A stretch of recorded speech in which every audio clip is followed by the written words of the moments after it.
Descolamento entre a Bolsa e a economia real? Bom, o resultado do segundo trimestre da WEG e os dados operacionais da Petro e da Movida mostraram algo diferente desse discurso. Esse é o tema do vídeo de hoje, pessoal, mas antes de começar, dá um like, se inscreva no canal e ative as notificações. E vamos lá, né? Recentemente eu fiz um vídeo aqui no canal falando que, na minha opinião, na minha análise, não existe motivos, não existe uma bolha configurada no nosso mercado por vários pontos, e um deles que eu apontei foi que as ações que representam o índice Bovespa, que compõem o índice Bovespa, não representam de fato a economia real, a divisão, a composição é outra. E nós tivemos nessa semana três dados aqui, três resultados que mostraram que o segundo trimestre foi, de alguma forma, até positivo para essas empresas. Estou falando de WEG, que reportou o resultado do segundo trimestre, de Petrobras, que soltou o relatório de produção do segundo trimestre, e a Movida, que também soltou os dados operacionais. Eu vou comentar sobre esses três resultados, tá, pessoal? Vou começar aqui pelo lado da produção da Petro, tá? Então, se a gente olhar aqui no trimestre, do segundo trimestre de 2020, comparado com o segundo trimestre de 2019, então, relação ano contra ano, olhando para a produção total, estou falando produção e exploração de barris de petróleo, de 1.000 barris de petróleo dia, o que a gente viu, tá? Estamos falando aqui de um crescimento, vocês estão vendo no gráfico aí, a produção foi de 2.802, nesse trimestre. No mesmo trimestre do ano passado, tinha sido 2.633. A gente está falando que a produção cresceu 6,4% em relação ao ano passado. Então, aquele movimento, aquele sentimento que a maioria das pessoas tem da economia parada, estagnada, mergulhando, em alguns setores, de fato, ela está, quando a gente fala de varejo do pequeno, o resto, como eu falei no outro vídeo, a gente está falando de commodities, e quando a gente olha para esse dado, nós vimos aqui um crescimento, Quando a gente pega Brasil, a produção de Brasil, que é praticamente tudo, o que a gente vê é um crescimento um pouco maior ainda, um crescimento de 8%, Então, foi positivo.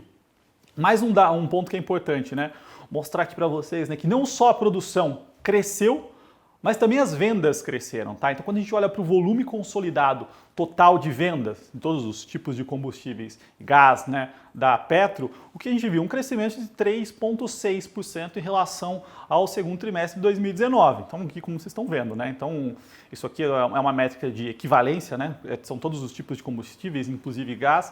Então, é uma equivalência de barris dias, Mas a gente viu aqui um crescimento de 3,6%. E uma coisa que chama atenção e que eu estou falando há muito tempo, é o lado das exportações, A depreciação cambial nossa deixou o real, mais barato em relação às moedas fortes. Isso deu uma atratividade aos nossos produtos. E quando a gente olha, para as exportações, menos importações, Então o net desse mercado aí da Petro, nós vimos um salto, Então, no segundo trimestre de 2019, esse net tinha sido de 217 mil. Nesse trimestre foi de 823, ou seja, um crescimento de 279%. Então foi uma porrada, tá? Em função de exportações. Então as exportações cresceram fortemente, eu venho falando isso, mostrado aqui no canal, os dados da balança comercial, como as exportações de commodities do Brasil têm crescido fortemente, principalmente a gente vê China aí com uma forte demanda. Ou seja, o resultado aqui vai ser um resultado ok, tá? Não vai ser um resultado de lamentação, de queda forte, como a gente tem visto de alguma forma no dia a dia na economia real. Então, bem descolado, assim como a Bolsa descolou da economia real, da sensação da economia real, as empresas que estão posicionadas na Bolsa, muitas delas estão se descolando sim, muitas em função dos mercados onde elas operam, então commodities, exportação, mas aqui não só Petro, Petro já era algo de se esperar. Então, como era de se esperar, da Petro, commodities, uma alta, uma estabilidade, era esperado. Agora, quando a gente fala da Movida, uma empresa de locação de carro, era algo aqui que poderíamos esperar uma queda. Uma coisa que tem que se entender nesse modelo de negócio, já citei aqui, é que uma empresa locadora de veículos, ela não ganha dinheiro com a locação de veículos, sim. pode parecer estranho, mas o modelo de negócio dela, o valor, né, está muito mais pautado na venda dos veículos. Já que elas são as maiores compradoras do Brasil, elas conseguem comprar o carro com muito desconto e conseguem vender depois de 1 ano, 2, com valor acima do que foi pago. Tá? Então o valor das locadoras de veículos sempre está na venda de veículos, nessa operação de comprar e vender.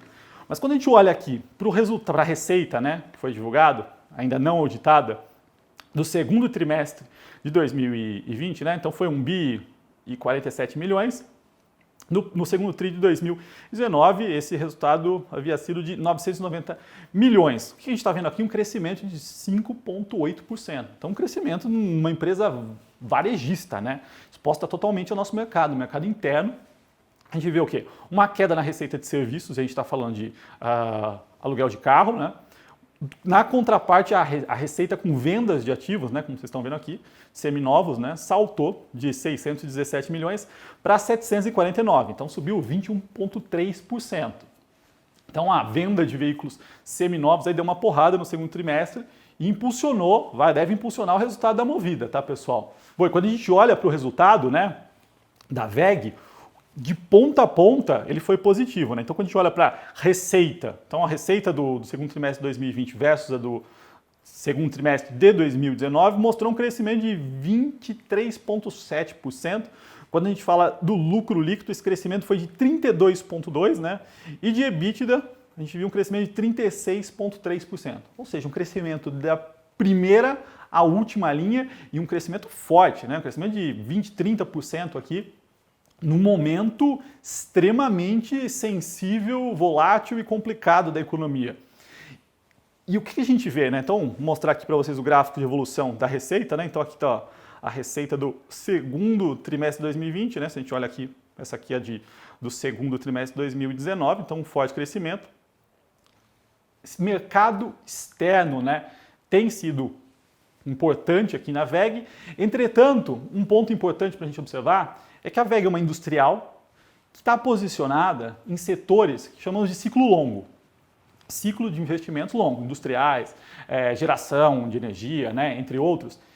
E esse tipo de investimento não é afetado pelo curto prazo, né? Pensa que nesse ciclo longo, né, a gente está falando de grandes investidores, grandes empresas aumentando capacidade, né, criando geração, transmissão de energia, investindo em pátios, novas empresas, né? Esses caras estão preocupados com médio e longo prazo, né? O curto prazo, essa volatilidade que a gente sente no dia a dia do mercado, né? Que a gente viu muito nesses últimos meses, não impacta diretamente esse mercado. E quando a gente olha, né, para o resultado quebrado, o que a gente vê? As duas principais linhas de negócio da WEG, né, que são eletroeletrônicos, né, do lado industrial, para a indústria mesmo, do lado de linha de montagem, todo tipo de agregado desse tipo de linha, né? A gente vê um forte crescimento, né? Então o crescimento aqui no mercado interno, tá? Em relação ao segundo tri do ano passado, foi de 32,9%, no mercado externo 16,5%.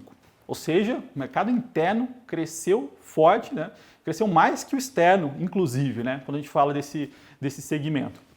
Quando a gente olha para a geração, transmissão e distribuição de energia, que é outra receita importante, né? Essas duas aqui somadas, como vocês estão vendo no gráfico aí, representa boa parte da receita da WEG, tá, pessoal? Então, o que a gente viu no mercado interno crescendo 43,1%, no mercado externo 48,8%. Ou seja, estamos falando aqui de ciclo longo, como eu falei, né? O ciclo longo, ele não é muito sensível a essas variações de curto prazo. O que a gente viu, sim, um impacto foi nas linhas de receitas, né, que estão atreladas ao curto prazo, né? Então são duas linhas de receitas que são motores, né, e tintas correlacionadas com eletrodomésticos e coisas básicas, tá? Então quando a gente olha para esse tipo de receita, né, o que a gente viu aqui? Mercado interno, né, do lado de motores e motores comerciais. E esse business representa 6,4% da receita. É bem pouco, mas ele no mercado interno caiu 32,2% e no mercado externo subiu 4,1%. A gente olha para tintas e vernizes, caindo 15,7% aqui no nosso mercado e subindo 14% no mercado externo. Tá?